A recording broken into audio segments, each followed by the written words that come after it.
Hello UPSC warriors. पिछले video में हमने कृतिका मैम की इसी कॉपी के शुरू के 10 क्वेश्चंस पर डिस्कशन किया था। ठीक है, आज हम इसी कॉपी को देखेंगे क्वेश्चन नंबर 11 से। तो चलिए देखते हैं। देखिए, हमारे वीडियो थोड़े से लंबे हो रहे हैं। इसका कारण ये है कि हम लोग क्वेश्चंस और आंसर्स को डिस्कशन कर रहे हैं डिटेल में। ठीक है, हम केवल पन्ने पलटने वाला काम नहीं कर रहे हैं। तो चलिए शुरू करते हैं आज का वीडियो। आज के डिस्कशन शुरू करते हैं। ये क्वेश्चन नंबर 11। कोशिश करेंगे थोड़ा जल्दी हो जाए। न्यायिक सक्रियता की अवधारणा की व्याख्या करते हुए चर्चा कीजिए कि न्यायालयों के लिए विधायिका या कार्यपालिका के कार्यों का अतिक्रमण न करना क्यों महत्वपूर्ण है। प्रश्न आपका क्या बोल रहा है? हमने प्रश्न पढ़ा। प्रश्न बोलता है कि न्यायिक सक्रियता क्या है, इसको समझाओ। ठीक है, और न्यायिक सक्रियता के दौरान जो न्यायालय है ना, वो कार्यपालिका और विधायिका के कार्यों में दखल अंदाजी कर देते हैं जाने अनजाने में। तो विधायिका या कार्यपालिका के कार्यों का अतिक्रमण नहीं करना चाहिए, है ना। और नहीं करना चाहिए तो नहीं, क्यों नहीं करना चाहिए, इसका क्या महत्व है, ऐसा पूछ रहा है। ठीक है, तो भारतीय संविधान में कार्यकारी एवं न्यायिक क्षेत्रों में शक्ति पृथक्करण व्यवस्था है। ठीक है, हमारा कॉन्स्टिट्यूशन जो है सरकार के सभी अंगों में शक्तियों का विभाजन सुनिश्चित करता है। ठीक है, न्यायपालिका एक अलग चीज़ होती है, विधायिका और कार्यपालिका एक दूसरे से संबंधित हैं। देखिए, जो विधायिका है उसी का अंग होती है हमारी कार्यपालिका। न्यायालय क्या करता है, कभी कभी न्यायिक समीक्षा, पीआईएल और आर्टिकल 142 में दी गई शक्तियों के आधार पर अपने कार्यों का अतिक्रमण कर देता है। ठीक है, तो न्यायपालिका द्वारा कार्यपालिका के क्षेत्र का अतिक्रमण अनुच्छेद 142, पीआईएल। ठीक है, ये सारी चीज़ें हमको पता है। लक्ष्मीकांत आप पढ़ लीजिए, लक्ष्मीकांत की किताब आप एकदम रट दीजिए। ठीक है, न्यायिक समीक्षा, न्यायिक सक्रियता, हस्तक्षेप की अनुपस्थिति का क्या महत्व है। तो देखिए, जो विधायिका और कार्यपालिका है उसमें बेसिकली जनता के द्वारा चुने हुए प्रतिनिधि होते हैं। तो कार्यपालिका और विधायिका जो भी काम करते हैं, अधिकांशतः, पूरा 100 में 100 तो नहीं बोलेंगे, अधिकांशतः जो कार्य हैं उनके जनाकांक्षाओं की पूर्ति के लिए होती है। तो अगर न्यायालय उसमें बार बार अपनी टांग अड़ाता है तो जनाकांक्षाओं की पूर्ति करने में क्या हो जाएगा, दिक्कत होगा कार्यपालिका को, विधायिका को। ठीक है, भविष्य की रणनीति। ठीक है, क्वेश्चन पढ़ते हैं। विधायी शक्तियों के संदर्भ में लोकसभा के सापेक्ष राज्यसभा की संवैधानिक स्थिति की तुलना कीजिए। जो विधायी शक्तियां हैं ना, विधान बनाने की शक्तियां, उसमें लोकसभा और राज्यसभा की संवैधानिक तुलना, संवैधानिक स्थिति की तुलना मतलब दोनों को कौन कौन सी शक्तियां दी गई हैं, किसको ज़्यादा शक्ति दी गई है, किसको कम शक्ति दी गई है, ये पूछ रहा है। साथ ही इस संदर्भ में राज्यसभा को दी गई विशेष शक्तियों का उल्लेख कीजिए। राज्यसभा को जो विशेष शक्तियां दी गई हैं उसका हमको उल्लेख करना है। तो राज्यसभा को यहाँ पे इंट्रोड्यूस किया गया है। भारतीय संविधान में केंद्रीय स्तर पर राज्यों के प्रतिनिधित्व को सुनिश्चित करने के लिए राज्यसभा का प्रावधान किया गया है। ओके, साधारण विधेयक में दोनों की क्या स्थिति है। धन विधेयक में हमको पता है राज्यसभा की ज़्यादा चलती नहीं है। संविधान संशोधन हमको पता है, संविधान संशोधन के लिए जो प्रस्ताव है वो दोनों में से किसी भी सदन में शुरू की जा सकती है, लेकिन लोकसभा की स्थिति उच्च है। राष्ट्रपति पर महाभियोग में दोनों समान है। ये सारी चीज़ें। अब राज्यसभा को क्या क्या विशेष शक्तियाँ प्राप्त हैं, ये प्रश्न में पूछा था। अब उसके बाद भविष्य की रणनीति में देखिए NCRWC, यहाँ पे कमेटी का नाम पुंछी आयोग कोट किया गया है। ठीक है, यहाँ पे ध्यान दीजिएगा। देखिए, पुंछी आयोग की अनुशंसाओं का पालन, पुंछी आयोग की अनुशंसाओं का पालन किया जाए, ऐसा बोल रहा है। तो क्या यहाँ पे ये लिखा गया कि पुंछी आयोग ने क्या क्या अनुशंसाएं दी थी? ठीक है, ये तो पॉसिबल नहीं है कि ये नहीं है ना कि हम हर कमेटी की अनुशंसाओं को याद रखें। अब देखिए, हमको ये पता है कि पुंछी आयोग ने इस संबंध में कुछ अनुशंसाएं दी हैं, तो हम क्या कर रहे हैं, डायरेक्टली उसके नाम को मेंशन कर रहे हैं। Okay, easy. चलिए, क्वेश्चन नंबर 13। केंद्र और राज्यों के मध्य विधायी विषयों का वितरण।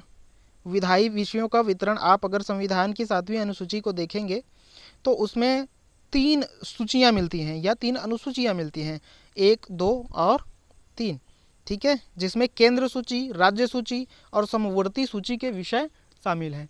केंद्र सूची में वो विषय शामिल हैं जिस पर विधान बनाने की शक्ति केंद्र के पास होती है। राज्य सूची में वे विषय शामिल हैं जिसमें विधान बनाने की शक्ति राज्य के पास होती है, और समवर्ती सूची में वे विषय शामिल किए गए हैं जिसमें विधान बनाने की शक्ति दोनों को होती है। लेकिन इसके बाद भी कुछ ऐसी परिस्थितियां हैं जिसमें राज्य सूची के विषयों पर भी केंद्र विधान बना सकती है, ठीक है। केंद्र द्वारा राज्य सूची के विषयों पर निर्माण कब कब हो सकता है? तो राज्यसभा द्वारा प्रस्ताव, 2 या अधिक राज्यों द्वारा अनुरोध, ठीक है। अगर खुद आप आकर कहें कि हमारे राज्य सूची के विषय पर, किसी पर्टिकुलर सब्जेक्ट पर, थीम पर, विषय पर आपको हम चाहते हैं कि आप कानून बनाएं, तो जो केंद्र सरकार है वो उन विषयों पर कानून बना सकता है। चलिए, आपातकालीन उपबंध। आपातकाल के दौरान हम जानते हैं कि जो राज्य की शक्तियां हैं वो केंद्र के अधीन तो चली ही जाती हैं, ठीक है। ये सारी चीज़ें आप पढ़ लेंगे। इस प्रकार के प्रावधान संघीय व्यवस्था के कुशल संचालन एवं आपात परिस्थिति से संरक्षा हेतु अत्यंत आवश्यक है, ठीक है। तो केंद्र को अधिक शक्ति दिया जाना आवश्यक है संघीय व्यवस्था के कुशल संचालन और आपात परिस्थितियों से निपटने के लिए। ओके, नेक्स्ट क्वेश्चन इज, लोकतंत्र में शक्तियों के पृथक्करण की व्यवस्था के महत्व को स्पष्ट कीजिए। मेन इस क्वेश्चन का थीम है शक्तियों के पृथक्करण, separation of powers. Okay, Bharat द्वारा इस सिद्धांत का कठोर अर्थों में अनुपालन न किए जाने के क्या कारण हो सकते हैं? ठीक है, बोलता है कि शक्तियों का पृथक्करण क्यों आवश्यक है डेमोक्रेसी में, और भारत में कठोर अर्थों में इसका अनुपालन नहीं हो रहा है, तो इसके क्या कारण हैं? तो शक्ति पृथक्करण का सिद्धांत यहाँ पे बता दिया गया है, विद्वानों का नाम यहाँ पे कोट किया गया है कि उनके अनुसार शक्ति पृथक्करण सिद्धांत क्या है। विधायिका के कार्य अलग हैं, विधायिका की शक्ति अलग है, कार्यपालिका की अलग है और न्यायपालिका की अलग है। यही आदर्श शक्ति पृथक्करण है। देखो, तीनों गोले दूर दूर हैं, एक दूसरे से जुड़े हुए नहीं हैं, अतिक्रमण नहीं हो रहा है, तो ये क्या है? आदर्श पृथक्करण है। बहुत सुंदर डायग्राम। ओके, नेक्स्ट, शक्ति पृथक्करण सिद्धांत का क्या महत्व है? भारत में शक्ति पृथक्करण सिद्धांत का अनुपालन कार्यपालिका एवं विधायिका संबंध, ठीक है, जो कार्यपालिका है वो विधायिका का एक हिस्सा है, ठीक है। कार्यपालिका द्वारा, न्यायपालिका द्वारा कार्यपालिका में हस्तक्षेप, ये वही चीज़ें पहले क्वेश्चन में हमने डिस्कस किया था। चलिए क्वेश्चन देखते हैं। एक्सप्लेन द, इंग्लिश पढ़ना चालू करें। उन आधारों की व्याख्या कीजिए जिन पर राष्ट्रीय आपातकाल, ठीक है, उन आधारों की व्याख्या करना है हमको जिसके आधार पर राष्ट्रीय आपातकाल घोषित किया जा सकता है, एवं केंद्र राज्य संबंधों और मूल अधिकारों पर पड़ने वाले इसके प्रभावों पर प्रकाश डालिए। किन किन परिस्थितियों में राष्ट्रीय आपातकाल लागू किया जा सकता है, और जब राष्ट्रीय आपातकाल लागू हो जाता है तो केंद्र राज्य संबंधों पर उसका क्या प्रभाव पड़ता है और मूल अधिकारों पर क्या प्रभाव पड़ता है। एकदम लक्ष्मीकांत में हूबहू आपको चीज़ें मिल जाती हैं। तो अनुच्छेद 352 में क्या किया गया है भाई? आपातकाल, राष्ट्रीय आपातकाल के बारे में दिया गया है। चलिए, बाबा साहब जी को कोट किया गया। देखिए, आपातकाल में जो संघीय मॉडल है हमारे देश का, वो एकात्मक मॉडल में परिवर्तित हो जाता है, यानी कि राज्य की जो शक्तियां हैं वो केंद्र को हस्तांतरित हो जाती हैं। अनुच्छेद 352 में दिया गया है। अब राष्ट्रीय आपातकाल कब कब लगाया जाता है? तो सशस्त्र विद्रोह, युद्ध, बाहरी आक्रमण। यहाँ पे मैं बताना चाहूँगा कि 44वें संविधान संशोधन में सशस्त्र विद्रोह का नाम आया। इससे पहले ये जो प्रावधान था इसका नाम था आंतरिक गड़बड़ी। तो इंदिरा गांधी जी के टाइम पे जो आपातकाल लागू हुआ था वो आंतरिक गड़बड़ी के आधार पर हुआ था, लेकिन 44वें संविधान संशोधन में आंतरिक गड़बड़ी शब्द को हटाकर सशस्त्र विद्रोह कर दिया गया। ओके, ठीक है। राष्ट्रीय आपातकाल के क्या प्रभाव हैं?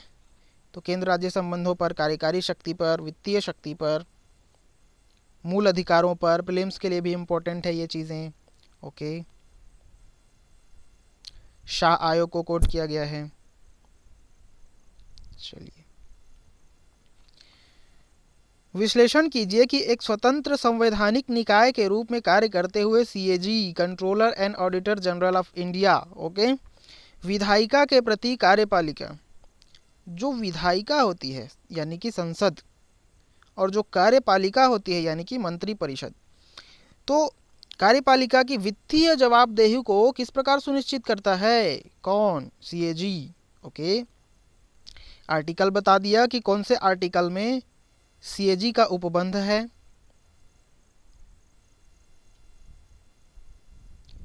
ठीक है, वित्तीय ऑडिट, इन सब के माध्यम से वो क्या, जो सीएजी है वो क्या करता है? कार्यपालिका की वित्तीय जवाबदेही को सुनिश्चित करता है।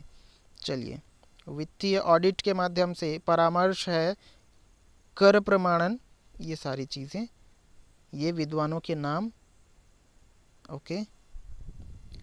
भविष्य की रणनीति क्या होनी चाहिए? ठीक है, एक एक चीज़ पढ़ेंगे तो बहुत समय निकल जाएगा जी। चलिए, भारत के राष्ट्रपति की वीटो शक्तियों के बारे में पूछा था, इसमें देखते हैं। तो अनुच्छेद, हाँ, और राज्यपाल की वीटो शक्ति राष्ट्रपति की शक्तियों से किस प्रकार भिन्न है? ठीक है, वीटो शक्ति के बारे में पूछा है, राष्ट्रपति के वीटो शक्ति के बारे में और राज्यपाल, ठीक है, उन दोनों में अंतर। तो अनुच्छेद 102, भारत के राष्ट्रपति विधायिका को विधायिका के द्वारा प्रस्तावित विधेयकों पर वीटो है। वीटो मतलब वही है, मना करना। तो देखते हैं, राष्ट्रपति का वीटो अधिकार निलंबनकारी, निलंबन का मतलब सीधा है कि वो लेट होगा उस मामले में। पॉकेट वीटो मतलब विधेयक को क्या कर लेंगे राष्ट्रपति जी? पॉकेट में रख लेंगे, यानी कि उसमें कोई कार्यवाही नहीं करेंगे, अपने पास रख लेंगे सुरक्षित। आत्यंतिक मतलब सीधा मना ही कर देंगे, मना ही कर देंगे, अस्वीकार। ठीक है, विधेयक पर हस्ताक्षर करने से मना कर देंगे, ओके। अलग अलग परिस्थितियों में ये जो वीटो है वो लागू करेंगे। राष्ट्रपति एवं राज्यपाल की वीटो शक्ति में अंतर है, पढ़ लेंगे। धन विधेयक के मामले में ये सब इस प्रकार राष्ट्रपति की वीटो शक्ति राज्यपाल की अपेक्षा अधिक विस्तृत है, होगा ही। चलिए, यद्यपि